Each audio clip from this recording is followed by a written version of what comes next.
The tires of Ben's worn-out Jeep crunched over the gravel road, kicking up plumes of ochre dust that hung in the still, high desert air like ghostly apparitions. He had been driving for 2 days, pushing deeper into the barren heart of Utah, chasing the promise of a sky untainted by humanity. The Sentinel Valley Dark Sky Park wasn't just a location, it was a pilgrimage.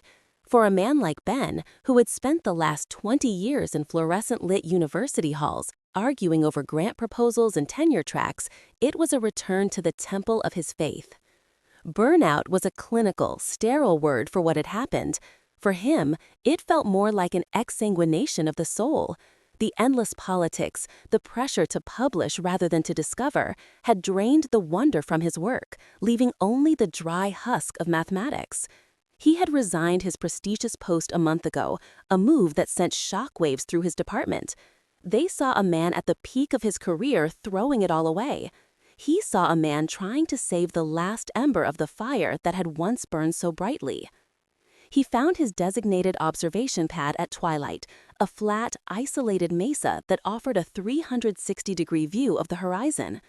The silence was absolute, a physical presence that pressed in on him, broken only by the whisper of the wind through sagebrush. As the sun bled out behind the western mountains, painting the sky in fiery strokes of crimson and violet, Ben began the ritual. His telescope was a masterpiece, a custom 16-inch Newtonian reflector he'd spent years designing and assembling. He called her Thea. He lovingly unlatched the reinforced cases, his hands moving with the familiar grace of a surgeon. The carbon fiber tube was cool to touch. The primary mirror, a concave disc of perfectly polished glass, was his pride and joy. He assembled the equatorial mount, a complex piece of machinery designed to counteract the Earth's rotation, allowing the telescope to remain locked on a single point in the heavens. This was his altar, and tonight was his first true sermon in years. As the last vestiges of light vanished, the universe opened up above him. It was a sight that humbled him to his core. The sky wasn't black, it was a deep, velvet abyss teeming with light. Millions of stars, sharp and brilliant, blazed with a ferocity he'd only ever seen in simulations. The Milky Way was not a faint cloudy band, it was a riotous, shimmering river of diamond dust, a celestial spine arching from horizon to horizon. A profound sense of peace washed over him, a feeling he thought he had lost forever. This was it. This was the purity he had been searching for.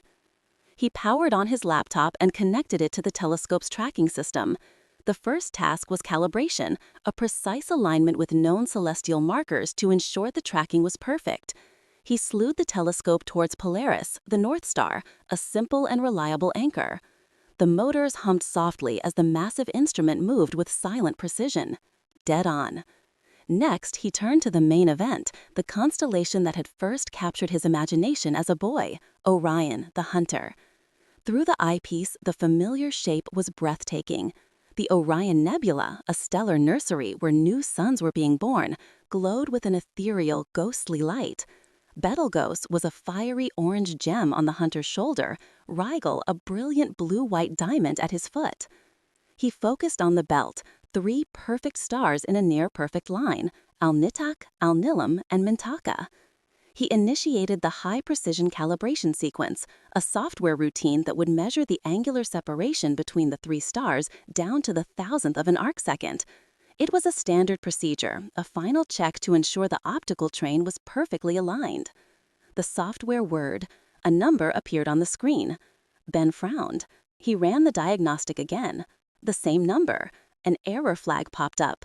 Positional deviation exceeds expected parameters. He leaned back, a flicker of annoyance breaking his serene mood.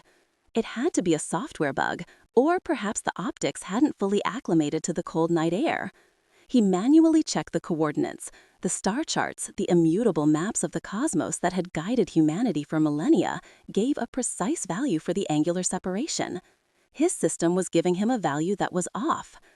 The error was minuscule, a deviation of 0.008 arcseconds. To a layman, it was less than nothing, an imperceptible rounding error. But to an astrophysicist, to a man who had built his life on the clockwork precision of the universe, it was a jarring, discordant note in the grand cosmic symphony. It was like a master concert pianist sitting down at a perfectly tuned Steinway and hearing a single key play flat. It was impossible. He spent the next hour running the calibration again and again, but the error persisted, a tiny, stubborn digital ghost in his perfect machine. The stars, it seemed, were wrong tonight.